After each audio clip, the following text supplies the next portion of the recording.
Hello guys! Good day to everyone! Sa ating mga ka-hunters at ating mga ka-airgun, meron tayong ngayon, bago tayong gagawin. Ito ay model ng Armscore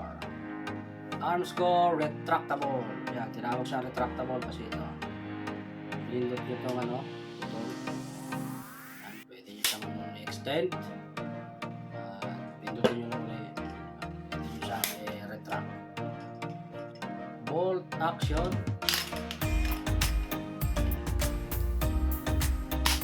Wala na siyang hangin. Matagal na itong may stock. I-repair natin ito. Okay, sundan natin. At ito nga guys, ang una nating kakalasin, yung tornilyo na yan, dyan sa may ilalim ng bat. Yan ang humahawak dun sa receiver at saka dito sa bat para hindi sila maghiwalay. Iba't ibang klase yung mga tornilyo ng ganyan. Merong iba na pa screw, meron din namang pa bolt, pero halos karamihan ay pare-parehas, may tornilyong ganyan sa ilalim. Pagka natanggal nyo na yan ay mapaghihiwalay nyo na tong bat at saka yung pinakang receiver nya. Ayan, kauna-una akong napansin dyan, nabulot yung pinakang tornilyo nya. Ayan o, yung pinakang bolt na yan dapat maiiwan yan dun sa dyan sa pinakang receiver nya. Itabi lang muna natin tong kanyang bolt na to at ipapaliwanag ko mamaya sa inyo kapag kinabit na kung bakit dapat naiiwan yan dun sa receiver. Tabi lang natin tong pinakang kulata nya at ito na ang ating susunod na gagawin.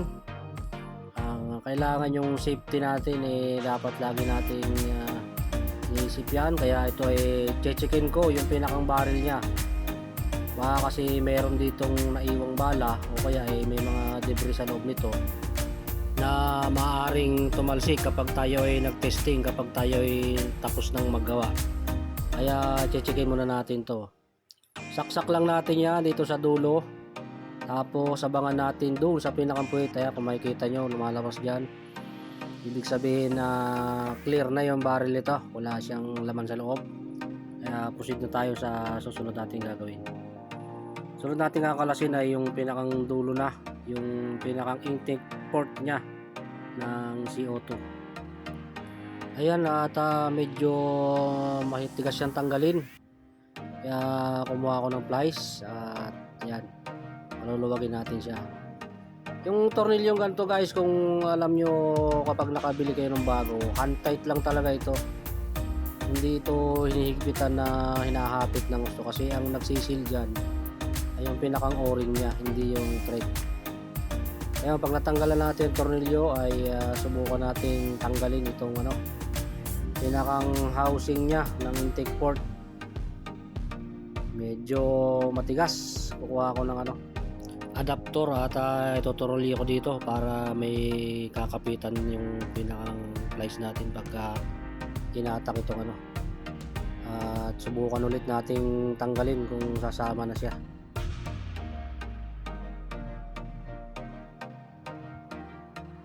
Guys, talagang siya, talagang matigas. Siguro nga ay dahil sa katagalan na itong na stock kumapit na siya dun sa loob.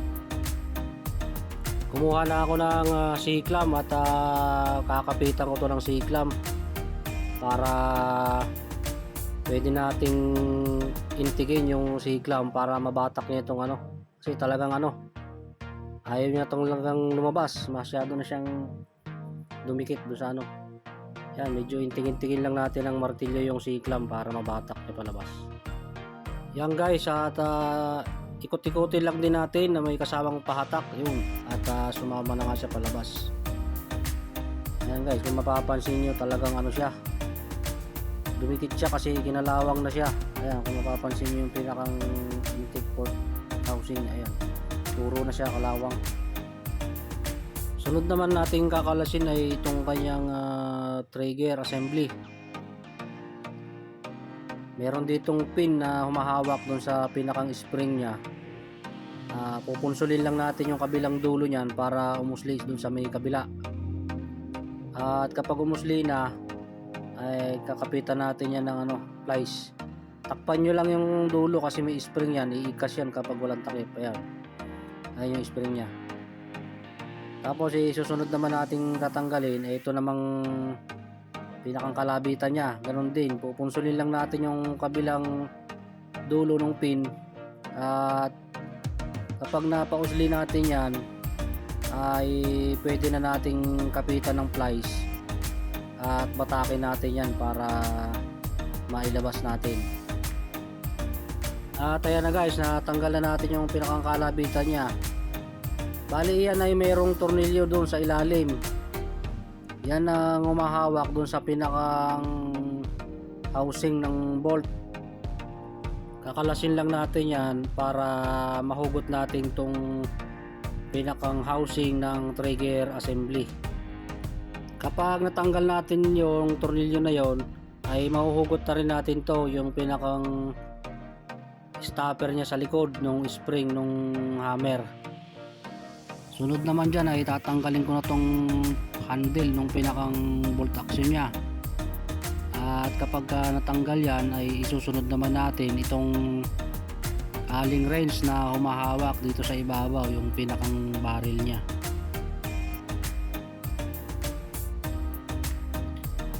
Ayan nga, at natanggal na natin. Ang susunod naman natin ay tatanggalin natin yung pinakang barrel band nya dito sa may gawing unahan. Yang may tornilyo na isa dyan. Tatanggalin natin yan para mahugot natin ng tuluyan yung barrel palabas. At ayan na nga guys, napaghiwalay na natin yung pinakang barrel nya doon sa kanyang receiver. Ang susunod naman natin gagawin ay tatanggalin natin yung isang screw dyan sa ilalim nung pinagbunutan natin ng barrel. Meron yan dyang isang screw na humahawak dyan sa pinakang housing ng ating bolt action. Ayan, tanggalin lang natin tong tornilyo na to. Ayan na, tanggal na. At kapag natanggal yan ay mabubunot na natin to. Yan, yung pinaka housing yan nung bolt action nya. Dito ay may makikita kayong nakausling maigsi na tubo. Yan yung pinakang transfer port nya. Kailangan din natin yang tanggalin para mahugot natin ng tuluyan yung pinakang housing ng kanyang valve assembly. Kasunod naman nun ay tatanggalin natin tong tornilyo ng kanyang hammer.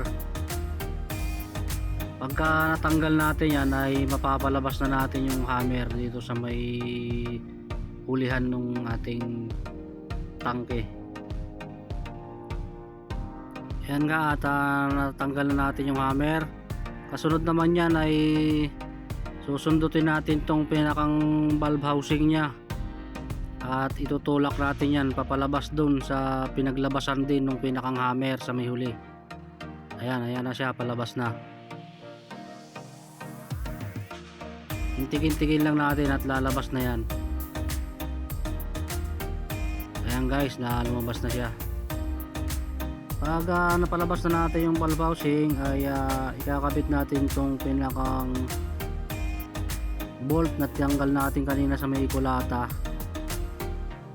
At bubuksan natin tong pinakang housing ng valve assembly.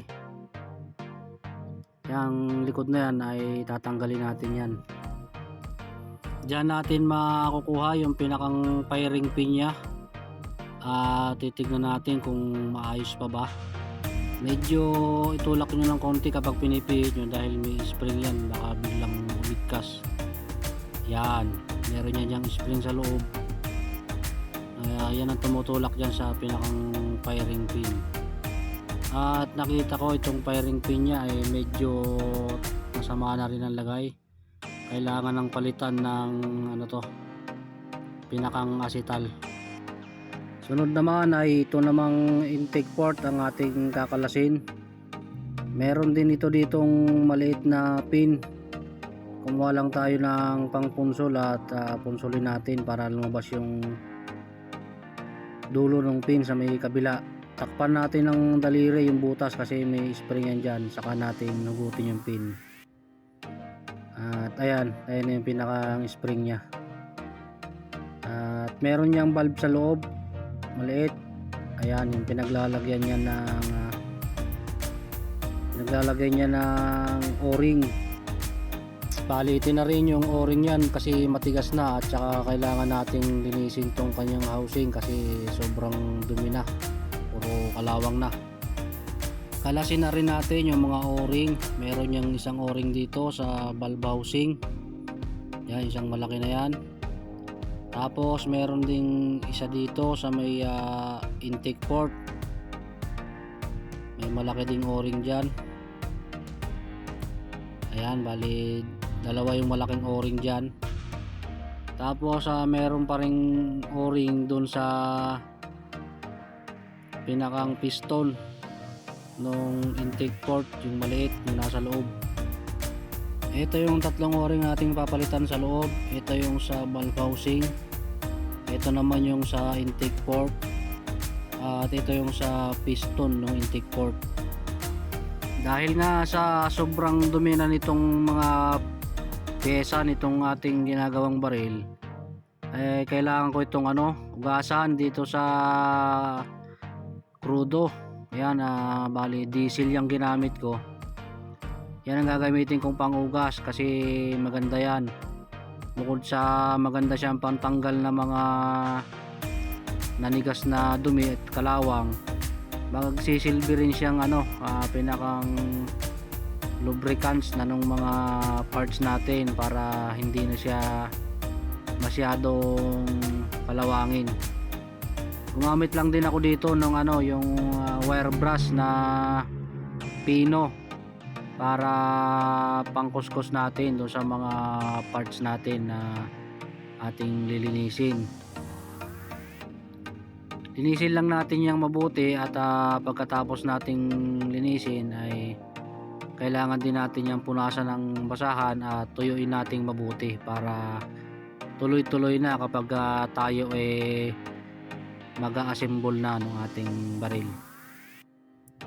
Maganda pong panlinis yung diesel sa ating ginagawang baril, pero kailangan nga po natin yung tuyuing maigi ng basahan para hindi naman po niya ma-damage yung mga o-ring na ikakabit natin, kasi yan po ay nakakapagpamaga po ng goma kapag yan po ay nababad sa diesel. Matapos nga nating ugasan yung ating mga pyesa, ay una kong asimbulin itong kanyang firing pin. Bali pinalitan ko na ito ng acetal. Ito yung aking pinalit. Ayan yung itsura niya, yung aking nang naikabit sa kanyang bahayan, at ito yung kanyang itsura nung kanina bago nating palitan. Pagkatapos nating buuin yung ating pinakang firing pin, ay i-ready naman natin tong kanyang housing, yung pinakang valve housing. Kailangan lang natin ng tuyuin ng mabuti itong kanyang groove para sa lapatan nitong o-ring, kasi pwede yung maging sanhi ng pamamaga nitong o-ring kapag may natirang diesel yan. Ayan, at ipasok nga lang natin itong ating o-ring. Bali bago na yung ating kinabit, ito yung ating kinabit niya na o-ring. Dalawa nga yung malaking o-ring natin na gagamitin. Yung isa nga ay dun sa valve housing, at yung isa naman ay dun sa intake port. Kapag naikabit na natin yung o-ring, ay isunod natin ikakabit itong pinakang firing pin. Pero lalagyan muna natin yan ng konting langis dito sa kanyang rod, kasi yan yung lumalaro kapag pinuputok natin yung ating air gun. Kaya kailangan may langis yan para maganda yung kanyang laro. Ayan, at isalpak na natin. Kapag na-isalpak na natin yan, isusunod naman nating ilagay dyan ay yung kanyang spring, at saka ikakabit na natin yung pinakang lock ng kanyang housing. Ayan, itutulak nyo lang ng ano yan, bahagya, kasi nga sumisikad yung spring na yan kapag ating ikinakabit. Yung valve housing na yan ay huwag nyo munang masyadong hihigpitan, kasi mahihirapan na kayong ipasok kapag yan ay mahigpit. Mag-i-expand na tong kanyang pinakang o-ring, hindi nyo na yan maipapasok dun sa pinakang tangke ng ating air gun. Kaya dapat medyo maluwag yan para madali siyang ipasok. At lalangisan nga lang ulit natin yung o-ring para hindi siya mapunit kapag ating pinasok na dun sa pinakang tangke ng ating air gun. Sunod nyan ay isasalpak na natin yan dito sa kanyang pinakang tangke. Kailangan nyo lang tandaan na yung mga butas nyan ay may katapat yan doon sa pinakang tangke. Sa kabila naman yan, sa katapat nyan ay meron yang isang butas dyan. Ayan, yan yung pinagtanggalan natin ng tornilyo kanina, yung pinakang bolt na galing doon sa butt ng baril. Itutulak nga lang natin yung pinakang valve housing na yan papasok dun sa tangke hanggang sa magtapat-tapat yung pinakang mga butas nila. Ayan, pag nagkatapat-tapat na yung mga butas, ayan yung dalawang butas na yan sa ibabaw, yan na yung pinakang align nya dun sa loob. Yan naman yung butas dun sa ilalim, ay dyan natin ikakabit yung pinakang bolt na tinanggal natin dun sa kulata. Ayan, dapat mahigpit yan. Yan kasi ang hahawak dyan sa pinakang valve housing na yan, para pag nagkarga tayo ng hangin ay hindi yan mawawala sa pwesto. Kaya dapat naiiwan yan dyan. Sunod naman ay ikakabit na natin yung pinakang transfer port dito sa ibabaw, yung tansong maliit kanina na maigsi. Kapag naikabit na natin yan dyan ay sunod naman ay lalagyan natin yan ng o-ring. Yan kasi yung magiging seal nya paakyat dun sa barrel kapag ipinutok natin, para hindi magkaroon ng singaw. Kapag naikabit na natin yung mga port nyan at mga bolt na alignment, pwede na nating higpitan itong valve housing, yung tornilyo dyan. Hapitin na natin yan para pumakab ng husto yung pinakang o-ring niya dyan sa tangke at hindi siya magkaroon ng singaw.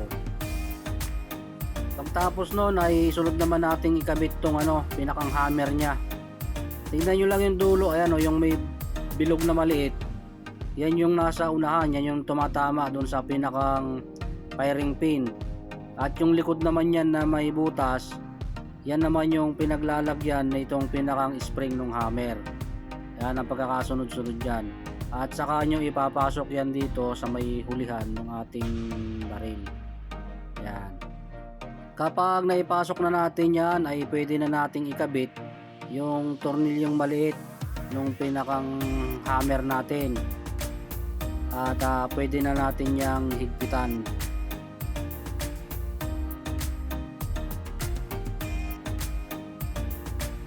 Kapag nasa tamang higpit na yan ay isusunod naman nating ikakabit ay yung pansara dito sa likod. Yan din yung pinakang guide ng spring ng ating hammer. Yan. Kapag naipasok nyo na yan dyan ay ikakabit nyo naman itong pinakang housing ng trigger assembly. Yan. Ikabit nyo lang yung housing, tapos itulak nyo yung pinakang tornilyo nya hanggang tumagos yan dun sa may kabila, sa kabila ng ating tangke. Sunod naman ay kakabit na natin tong ibabaw, yung pinakang housing ng pinakang bolt action nya. Kapag tumapat na siya dun sa mga pwesto nya ng butas ay pwede nyo nang higpitan tong screw dito sa may ilalim ng trigger housing. Sunod naman ay kinabit ko na tong handle nya dito sa kanyang bolt action, at hatakin ko lang yan para malagay ko naman yung tornilyo dito sa ibabaw nung pinakang housing nung ating bolt action. Higpitan lang natin yan at susunod naman natin ikabit yung trigger assembly na. Ayan, ikakabit lang natin tong kalabitan, tapos lalagyan natin ng pin. Sunod naman ay yung pinakang spring nya dito sa ilalim, ganun lang din, kakabit natin yan at ikakabit na rin natin yung kanyang pin. Hinugot ko nga pala itong pellet pusher nya at pinalitan ko na rin yung o-ring doon sa may harapan para iwas blowback tayo mamaya pagka nag-testing tayo. At nilakisan ko na rin.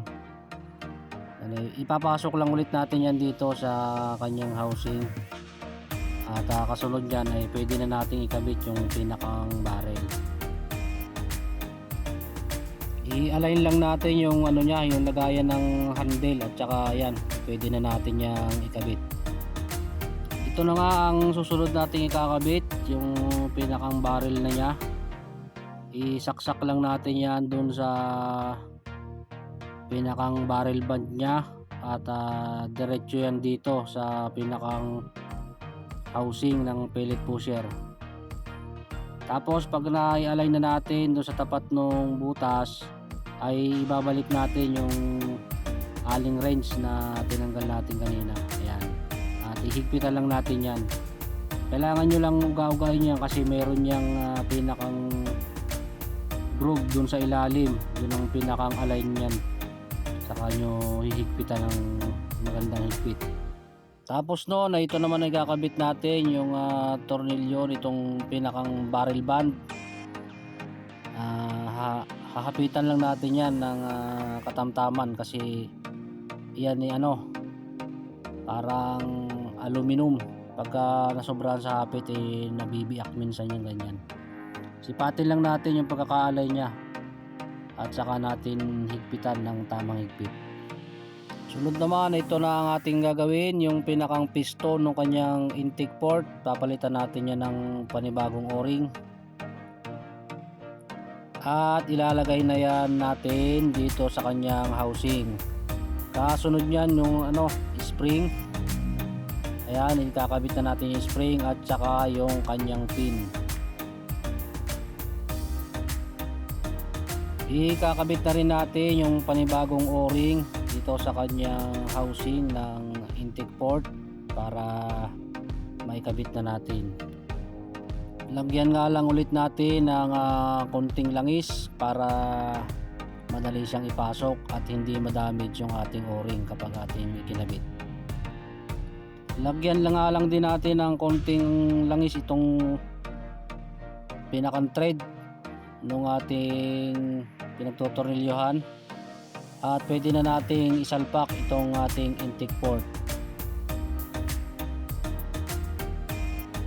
Kasunod niyan ay kabit na natin yung pinakang tornilyo niya.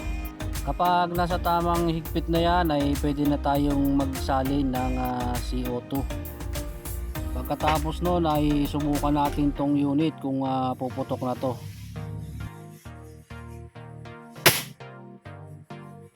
Ayan guys, pumuputok na siya. Ito ay kakabit na muna natin sa kanyang kulata para matesting natin mamaya maya.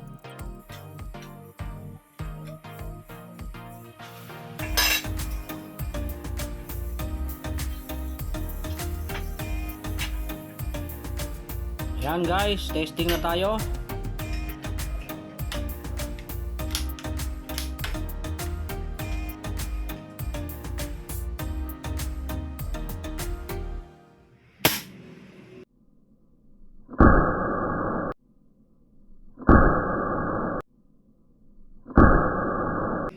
Ayan guys, at hanggang dyan na lang ang ating video. Kita-kits na lang po tayo sa susunod ko pang mga video. Maraming salamat.